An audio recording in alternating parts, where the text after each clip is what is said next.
When people think of the Great War, they think of the Western Front and the trench warfare that plagued it. But there is a lot more to the Great War than that. Just like in the last series of documentaries, I will be splitting this Great War into two parts.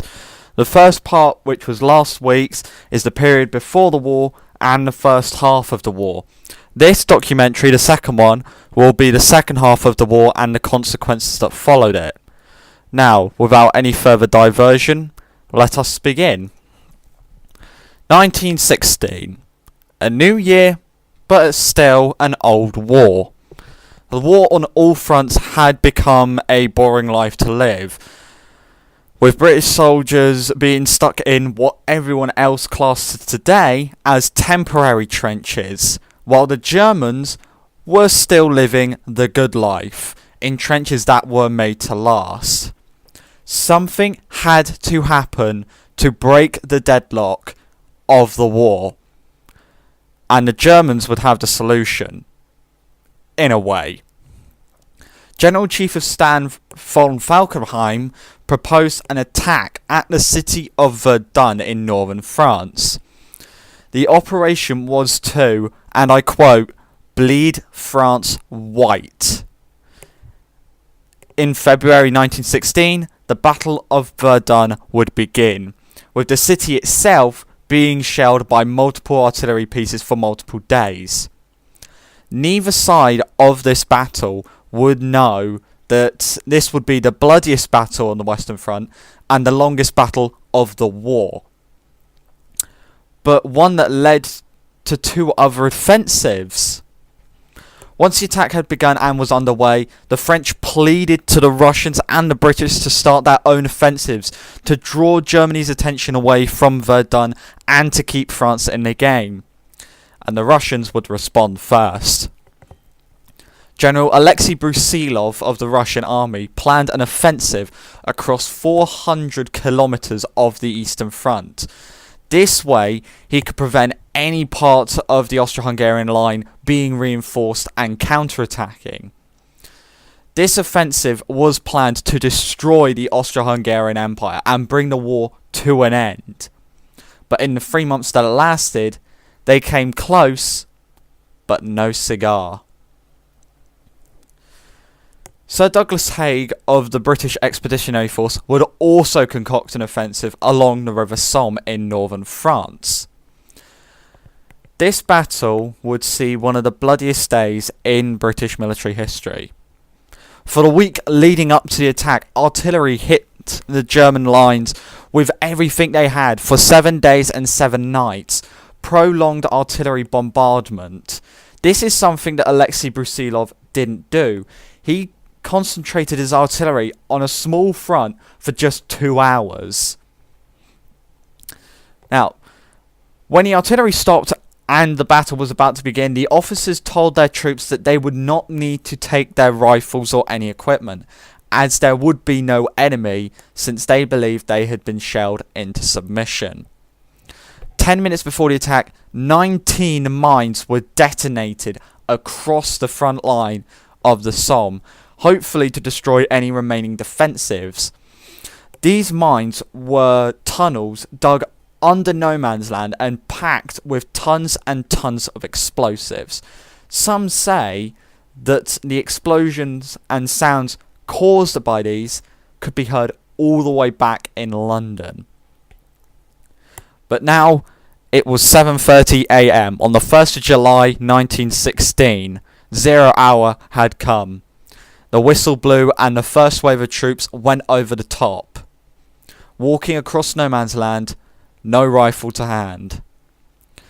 Now, contrary to British belief, the Germans had not been touched during the past week. Since the Germans were in permanent trenches, they had concrete dugouts underneath their trenches, meaning that once the artillery stopped, they could get ready for the attack. Now, the first wave completely annihilated. The second wave at 8 o'clock, same thing happened. The third wave at 8:30, the same thing happened. The first day of the Battle of the Somme saw between 57,000 and 67,000 British deaths. Now, as the battle drew on, a new weapon was entering the stage. A metal behemoth that was undamaged by German rifles. This was the tank.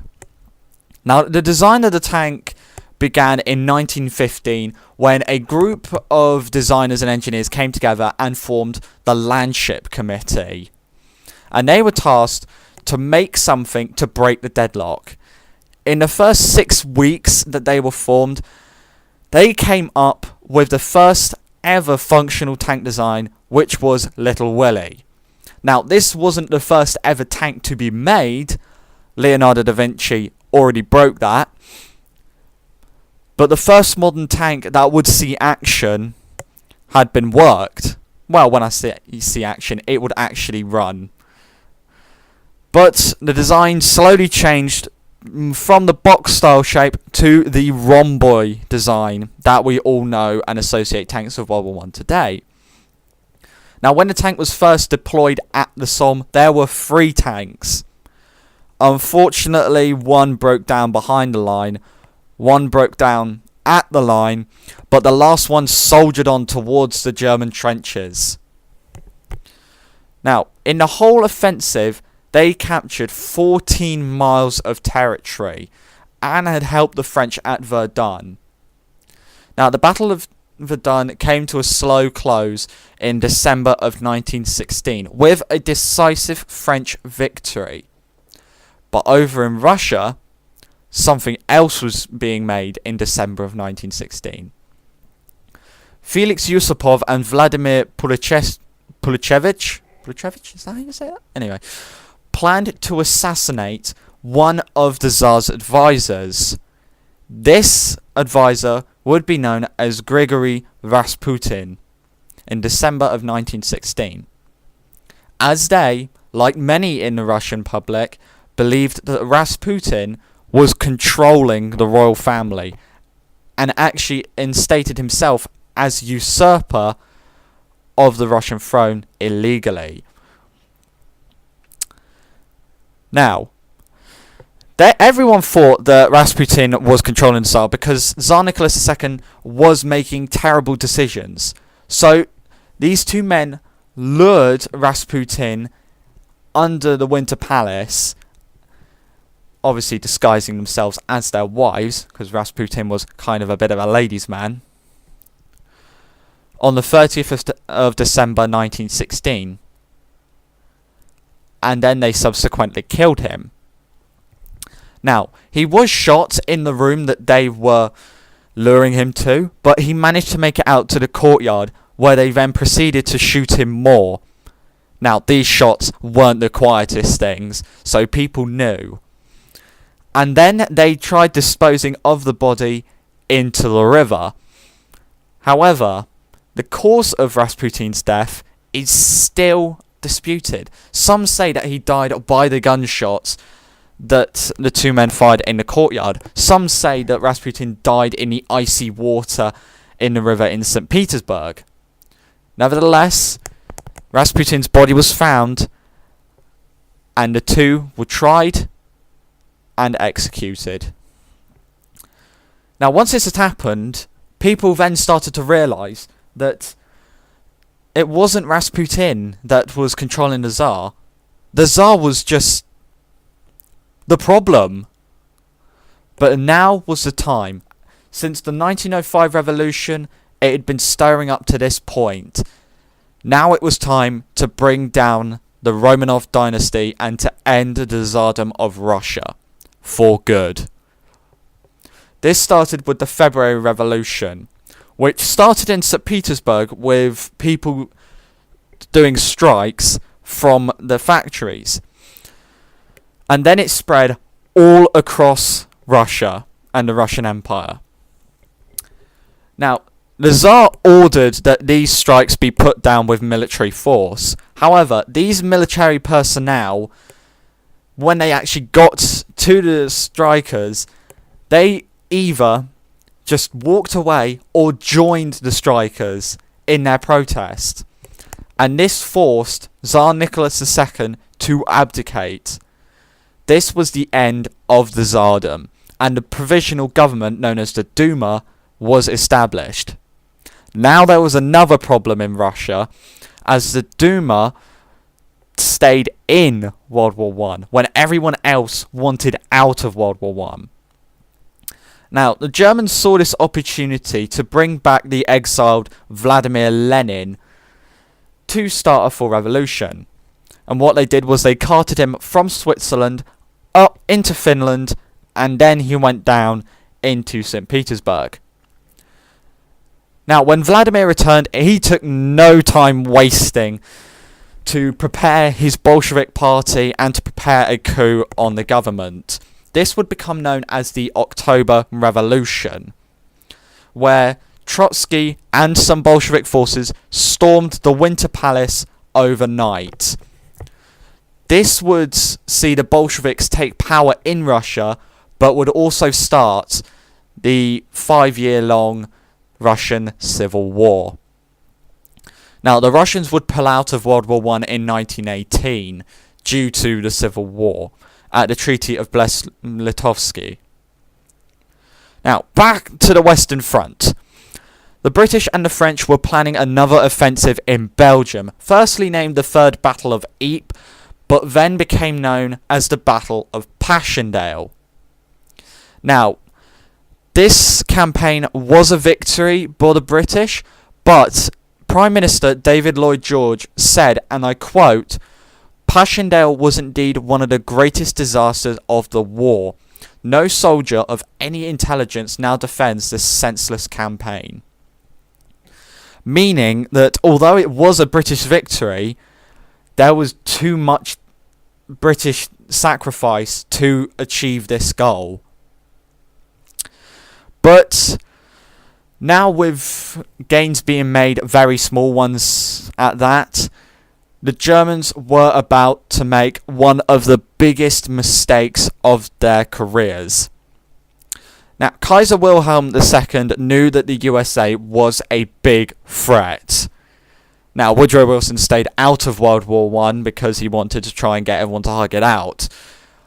But they devised the Simmerman telegram, and it was to be sent to the Mexicans along with a fair portion of rifles, and it was telling them, "We've given you these supplies, join us and attack the US." This message was sent, but very quickly intercepted, and when the US found out, they were livid, and Woodrow Wilson formally declared war on the German Empire. For the Germans, it was one front close with the Treaty of Brest-Litovsk, seeing the Eastern Front come to a close, but a new front in the Balkans would open, when Greece would join the Great War on the side of the Entente. Now, 1917 was a time for troubles, but 1918 would be the end game, and the Germans knew this. The Germans knew that they wouldn't stand a chance against the joint forces of the BEF, the French, and the American Expeditionary Force. They just about held out with the BEF and the French. So they had to try and eliminate the Western Front before the Americans arrived in force. So the Germans made a plan to eliminate the Western Front by force, and it would begin in spring of 1918. The plan was to attack using the fairly new Sturmtruppen divisions, which translates to stormtroopers for those who aren't German, to break through and push the Entente forces back to Paris. This attack would begin on the 21st of March. Now, the Germans hit hard all along the Western Front, and they even came within 50 miles of Paris. But with the British blockade in the North Sea, the constant push of the Spring Offensive, and the better defences that the Allies were putting up after every attack, along with the fact that the Germans didn't really have any key objectives, to summarise it, they pushed along the whole front. They didn't target any strategic cities like Amiens or Paris directly. They just went for it. But the German army and the German economy wouldn't hold, and soon all of their progress would be undone quicker than it had been made. Now, it was around this time that the first ever German tank, the A7V, was deployed. Now, it took Germany 2 years to make their first tank, because since 1916 the Germans focused more on destroying tanks and capturing tanks than making their own. Obviously by making the Tankgewehr and just using strong artillery to punch a hole, along with making new bullets such as the K bullet and the reverse bullet. Now, when the A7V was first proposed to Kaiser Wilhelm II, he ordered 100 of their finest A7Vs. Only 20 left the factory. Less than 20 saw combat. Even if the Moving Fortress, which is what it was called due to it having a crew of 18 men, was made earlier, it probably wouldn't have changed the war dramatically. But immediately after the Spring Offensive, the Americans flooded in, and the Allies started to push back the Germans. And the final offensive of the war, the Meuse-Argonne Offensive, would begin on the 26th of September 1918, and would see the American Expeditionary Force push along the Meuse River and cripple the Germans into submission. By November 1918, the Bulgarians, Ottomans and Austro-Hungarian Empire had all surrendered to the Entente, and the Germans would meet with Field Marshal Ferdinand Foch in the forest of Compiègne in a special train carriage, which would be later used again for an armistice. The German ambassadors were presented with the armistice terms, and when they reported back to their superiors, they said, along an unencrypted line, an open line for everyone to hear, accept anything. And in the early hours of the 11th of November 1918, around 5-6 o'clock, the Germans signed the armistice, which would take into effect at 11 a.m. Now, contrary to the armistice being signed, until 11 a.m, they still ordered their men to attack on the Western Front, until the first chimes of 11. Many soldiers would die on the 11th of November. Now, the French covered this up by making them seem that those soldiers died on the 11th of November actually died on the 10th of November. But when the 11 chimes had finished, the fighting was over, and the Great War had come to an end. Now, the treaty for the Great War was the Treaty of Versailles, which was signed in 1918 and actually concocted by the three main leaders. These were British Prime Minister David Lloyd George, French Premier Georges Clemenceau, and US President Woodrow Wilson. All dictated what should be done to Germany, and it was based depending on what had happened to their country during the war. Clemenceau was the harshest and wanted the German Empire fragmented, and for them to have to pay immensely for what they had done. Lloyd George wanted the same but less punishable outcome to the German Empire, seeing war reparations being paid and demilitarization of the German army. Now, Woodrow Wilson had only been in it for just over a year, so he didn't want a big punishment. He just wanted a small punishment, agreeing with Lloyd George and the establishment of the League of Nations, which was a prototype UN. Now, when the treaty was signed, in it stated, now this is going to be a long list, the German army was to have no more than 100,000 men, no air force, 6 naval craft, all submarines handed to the Allies. It was a quantitative figure, but they didn't have that many, so they just took them all. Territory ceded to the French Empire, being Alsace-Lorraine. Territory ceded to Denmark, being South Jutland. And territory ceded in the east to the newly formed Polish state. A price equivalent to $800 million US dollars in 1919 currency to be paid to the Allies for what had happened to northern France. Demilitarization of the area of the Rhineland, and there were many, many more. There is actually a transcription online which you can look at. If I find it, I'll put a link to it in the description. Wilson's 14 points were also enforced, just to let you know. Now, similar treaties were put upon the Bulgarians, Austrians, and Hungarians, and the Austro-Hungarian Empire would be fragmented into the newly formed Czechoslovakia, Austria, and Hungarian states. Territory of Tyrol ceded to Italy. Territory in the south ceded to the new Kingdom of Serbs, Croats, and Slovenes, which would later be known as Yugoslavia, and Transylvania returned to Romania. And the north part of the empire, just above Czechoslovakia, would be handed to the Polish state. The Ottoman Empire was dissolved thanks to the British advance through the Kuwait and the Arab Revolt. We cannot let that go undisputed. Now, the Arabs wanted an independent kingdom of Arabians once the war was over. However, the French and British went behind their backs and developed the Sykes-Picot Agreement, which would carve up the Middle East. France would get Lebanon and Syria. Britain would get Kuwait, Jordan, Palestine, and Israel.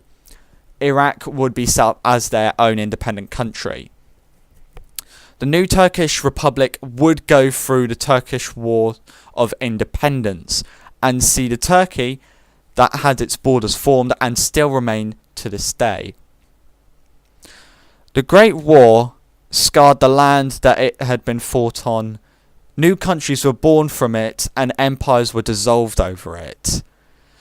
Countries would be plunged into civil wars, mainly Russia and China, which I probably could do my own documentaries about. But the Great War is one of those turning points in history. Without it, you don't get World War II, the Cold War, probably don't even get the rise of communism. So, many people gloss over the fact that World War I changed so much and mainly focus on World War II. But both, in their own ways, changed the world dramatically. And that is why I'm going to leave it.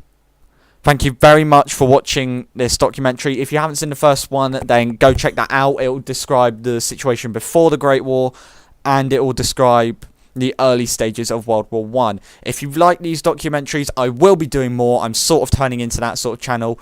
I wanted to get these done in my not so usual fashion of one documentary every 2 weeks, because I really want to do a special video after this one, so that will be coming up roughly 2 weeks from now.